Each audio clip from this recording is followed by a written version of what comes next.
آج ہماری تقریر کا موضوع ہے قرآن پاک میں عورتوں کا شان اور ان تک اللہ کا پیغام۔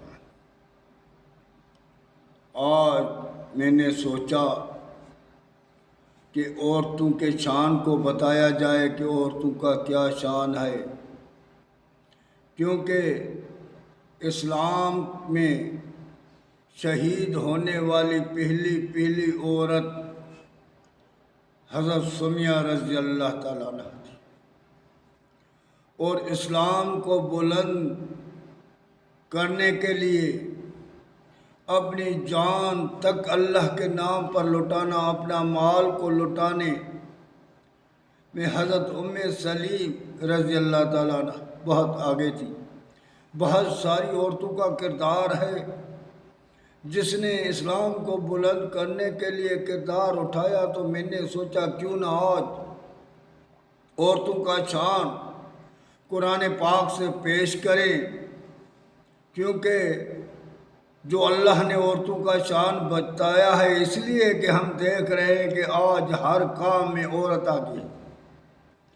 آج جو مرد ہے وہ ریٹائر ہو گئے ہیں، وہ گھر میں بیٹھ گئے ہیں، بازاروں میں خرید فروخت میں عورت آگے ہے۔ اگر سامان لینا ہے تو عورت جا کر لیتی ہے، سبزی لینی ہے تو عورت جا کر سبزی لے کر آتی ہے، کپڑے لینے ہیں تو عورت، آٹا لینا ہے تو عورت، جو بھی کام کرنا ہے وہ عورت کر رہی ہے۔ نوکری میں عورت مردوں سے کٹھے ہیں، ہر چیز میں عورت آگے ہے اور مرد اپنے گھر میں سویا ہوا ہے۔ تو میرے ضمیر نے یہ گوارا کیا کہ ہم عورتوں تک اللہ کا پیغام پہنچائیں اور اللہ کو میسیج ان تک پہنچائیں، ان کو بتائیں کہ تمہیں اللہ نے کیا میسیج دیا ہے۔ اس لیے کیونکہ کل عورتوں نے اسلام کو بلند کیا، اسلام کے شان کو بلند کیا اور کائنات میں اسلام کو اوپر لے کر آئیں اپنی جان ہر چیز لٹا کر، تو ہم نے سوچا کیوں نہیں عورتوں تک یہ پیغام پہنچایا جائے اپنے رب کا۔ پہلے تو قرآن میں اللہ تعالیٰ نے عورت کا کیا شان بتایا ہے۔ جب یہ قرآن اترتا گیا اور مردوں کا شان اللہ نے قرآن میں پیش کیا تو عورتیں کہنے لگی کہ ہم بھی تو اللہ کی بندی ہیں، ہم بھی تو اللہ کے دین کا کام کر رہی ہیں، ہمارا نام کیوں نہیں آتا ہے۔ تو اللہ تعالیٰ نے اپنے مقدس کلام 22واں سپارہ سورۃ اعراف میں اس طرح اللہ تعالیٰ نے عورتوں کا شان پیش کیا ہے، یعنی مردوں کے شانے بشانے اللہ تعالیٰ نے عورت کا بھی نام لیا۔ کیا کیا؟ ان المسلمین والمسلمات والمؤمنین والمؤمنات والقانتین والقانتات والصادقین والصادقات والصابرین والصابرات والخاشعین والخاشعات والمتصدقین والمتصدقات والصائمین والصائمات والحافظین فروجہم والحافظات والذاکرین اللہ کثیرا والذاکرات اعد اللہ لہم مغفرۃ واجرا عظیما۔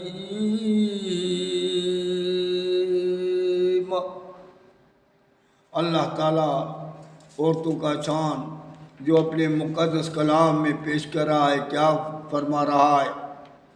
تحقیق ان المسلمین والمسلمات، تحقیق جو مسلمان مرد ہیں اور مسلمان عورتیں، والمؤمنین والمؤمنات جو مومن مرد ہیں اور مومن عورتیں ہیں، والقانتین والقانتات اللہ کے فرمان برداری کرنے والے، اللہ کے حکم ماننے والے جو مرد ہیں عورتیں ہیں، والصادقین والصادقات اور سچے جو ہیں سچ بولنے والے، جھوٹ سے نفرت کرنے والے جو مرد ہیں عورتیں ہیں، والصابرین والصابرات اور صبر کرنے والے جو مرد ہیں اور صبر کرنے والی عورتیں ہیں، والخاشعین والخاشعات اللہ سے خوف، اللہ سے ڈر رکھنے والے جو مرد ہیں عورتیں، والمتصدقین والمتصادقات خیرات اللہ کے نام میں صدقے خیرات زکوٰۃ دینے والے جو مرد ہیں عورتیں ہیں، والصائمین والصائمات، اور روزہ رکھنے والے جو مرد ہیں، روزے رکھنے والے عورتیں،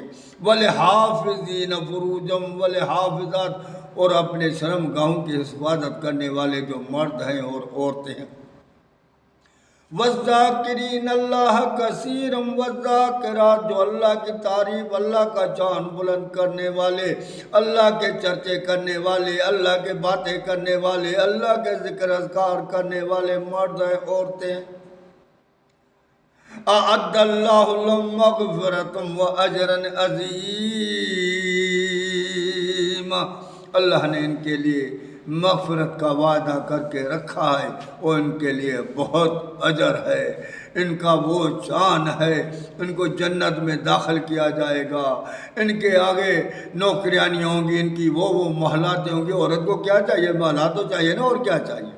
شوہر چاہیے، مہراج چاہیے ہوتے ہیں۔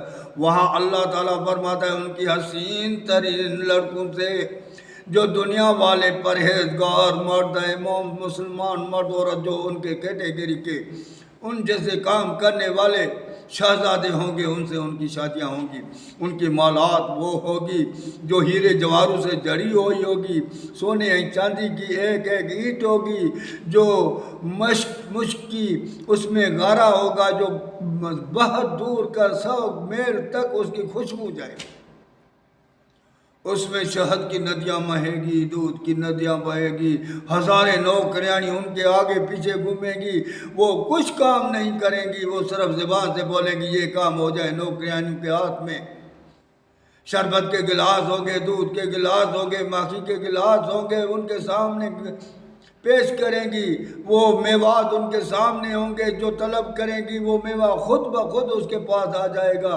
اللہ تعالیٰ فرماتا ہے یہ ان عورتوں کا شان ہوگا جو اللہ کے دین بلند کرنے کے لیے نکلیں گے، کیونکہ آج مرد سو گئے نیند میں، اب ان کو اٹھانے والی، جگانے والی وہ عورتیں، اسلام کو بلند کرنے والی، اللہ کے قانون کو بلند کرنے والی، عدل کو قائم کرنے والی، عدل انصاف کو دنیا میں نافذ کرنے والی، کیونکہ اب سارا قصہ عورت کے ہاتھ میں آ گیا ہے، کیونکہ سارا کام عورت کرتی ہے، مرد تو نہیں کرتا ہے نا، مرد تو اب سو گیا ہے، گھر نیند کر رہا ہے، اب ان کو بھی اٹھانے والی یہ عورت ہے، جیسے کہ ام سلیم نے اٹھایا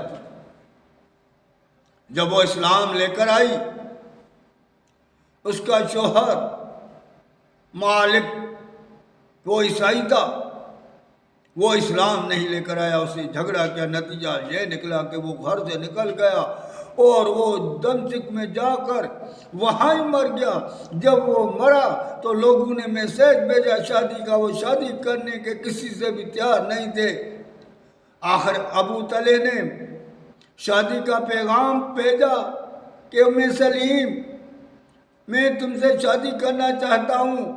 حضرت ام سلیم نے کہا اے ابو طلحہ میں تم سے شادی کرنا نہیں چاہتی، کیا مجھ میں کیا خرابی ہے؟ نوجوان ہوں، مالدار ہوں، حسین ترین ہوں، کون میرا اخلاق کم ہے، دولت کم ہے، کیا مجھ میں کم ہے؟ اس نے کہا تمہیں ہر چیز ہے، لیکن تو اللہ کا مجاہد نہیں ہے، اسلام پر نہیں ہے، اسلام پر آ جاؤ، میں تم سے شادی کرنے کے لیے تیار ہوں، یہی میرا معروف۔ اے ابو طلحہ، اس درخت کو اللہ نے بنایا، اس بکری کو اللہ نے بنایا، اس جانور کو اللہ نے بنایا، ارے ان کو جن کو اللہ نے بنایا ہے تم ان مالک اللہ کو چھوڑ کر تم ان کی پوجا کرتے ہو، تجھے کوئی حیا نہیں ہے کہ اپنے مالک کے سامنے کیا جواب دو گے کہ تجھے بھی مالک نے بنایا، ان کو بھی مالک نے بنایا، تو اپنے مالک کو چھوڑ کر تو دوسروں کی پوجا میں عبادت میں لگے ہوئے ہو۔ اس کی غیرت جاگ اٹھی اور اس نے فوراً کہہ دیا اشہد لا الہ الا اللہ وان محمد رسول۔ یہ عورتوں کا کردار تھا کہ لوگوں کو کلمہ پڑھا دیا۔ اس نے کہا اب بول تیرا حق مار کیا ہے؟ اس نے کہا یہی میرا حق مار ہے کہ قیامت کے دن کہوں میرے مالک پوری عورتوں نے یہ لیا، یہ اپنا حق مار لیا، لیکن میرا حق مار یہ تھا کہ میں میری اپنی جان تیرے ایک بندے کی جان کو جہنم سے بچانے کے لیے اپنی جان قربان کر۔ یہ عورتوں کا کردار تھا. تو عورتیں مردوں کو جگا رہی تھی. آج بھی یہی وقت ہے. اگر عورت جاگ گئی، عورت اٹھ گئی تو اس کا بڑا رتبہ اور شان ہے. تو عورتوں کو اب اللہ تعالیٰ کا پیغام کیا پیغام ہے؟ کیونکہ اللہ تعالیٰ ان کو اٹھانے کے لیے ما کان لمؤمن ولا مؤمنۃ اذا قضى الله ورسوله امرا ان يكون لهم الخيرة من امرهم ومن يعص الله ورسوله فقد ضل ضلالا مبينا.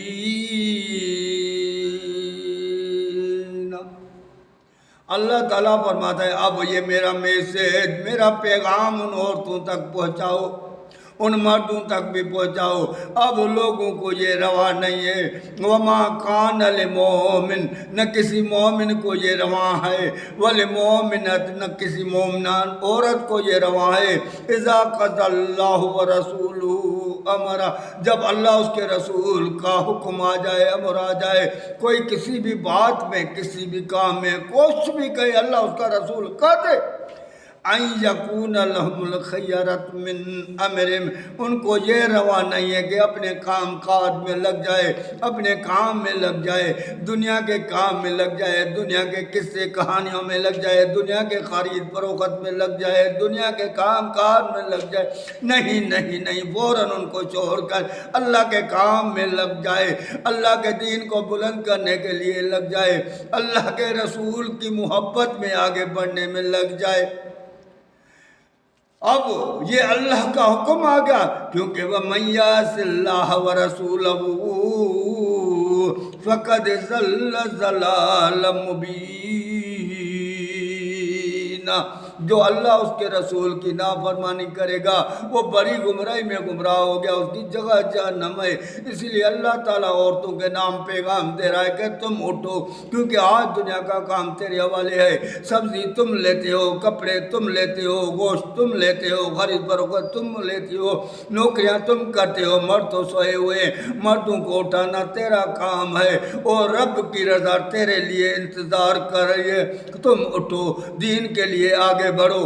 اللہ تیرے لیے پوری جنت کو تیرے سامنے کر دے گا، جیسے فرعون کی بیوی کے لیے کر دیا.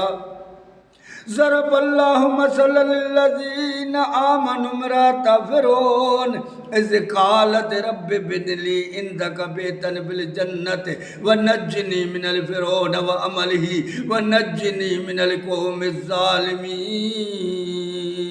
وہ عدل، انصاف اور حق کے لیے، شریعت کے لیے کھڑی ہو گئی اور فرعون سے ٹکرا گئی. اللہ تعالیٰ فرماتا ہے ضرب اللہ مثلا للذین، اے ایمان والو، اے مومن مرد عورتوں میں تمہارے لیے یہ مثال پیش کر رہا ہوں کہ وہ بھی عورت، وہ اسلام کو بلند کرنے کے لیے کھڑی ہو گئی. اور جب اس کو تکلیف آئی، ایک نازک بدن عورت، اس کی کیا تھی کہ وہ فرعون کا ظلم برداشت کر سکے. اس کے جسم میں لوہے کو لگا دیا جاتا تھا، اس کے گوشت کو کاٹ کر کے ہڈے تک پہنچتا تھا. جو ظلم کر رہے ہوتے تھے جلاد، وہ بھی گھبراتے تھے کہ اگر یہ بن جائیں گے تو ہمارا کیا حاصل ہوگا. وہ بھی ڈر ڈر کے ظلم کر رہے تھے. یہ ظلم صرف اس وجہ سے ہو گیا کہ وہ اللہ کے دین کو بلند کرنے کے لیے کھڑی. اور جب اتنا بڑا ہو گیا، اپنے رب سے کہنے لگی اللہ مجھے اس فرعون سے نجات دے، اس کے ظلم سے، اس کے کام. رب ابن لی عندک بیتا فی الجنت ونجنی من فرعون وعملہ. او اللہ مجھے اپنے قریب جنت میں گھر دینا کہ سارا دن تیرے دیدار میں بیٹھی رہوں، تیرے سے باتیں کرتی رہوں. کیونکہ بادشاہ سے، حاکم سے بات کرنا، اس کے دیدار میں بیٹھنا بڑا شرف ہوتا ہے. میں تیرے سامنے بیٹھی رہوں، تجھ سے دیدار کر، تیرے نزدیک میرا گھر کر دے. اور نجنی، مجھے بچا دے فرعون کے عمل سے، والقومی، اور اس ظالم قوم جو عمل کر رہے ہیں، رشوت، بےمانی، ٹھگی، فراڈ، کوڑ، ہر پیر اس کے رگ رگ میں بسا ہوا ہے، ان سے مجھے پناہ میں دے دے، مجھے بچا دے. اللہ نے وہ ڈائریکٹ اس کو جنت میں داخل کر دیا. جا، یہ پوری کائنات کے بادشاہ مل کر بھی آ جائیں، یہ تیری جنت کے برابر نہیں بنا سکتے ہیں. یہ تیرے رب کا وعدہ ہے، تو نے رب کے رضا کے لیے کیا کہ رب نے تجھے ہر چیز دے دی. تو یہی میرا پیغام ہے. کہ اللہ کے دین کو بلند کرنے کے لیے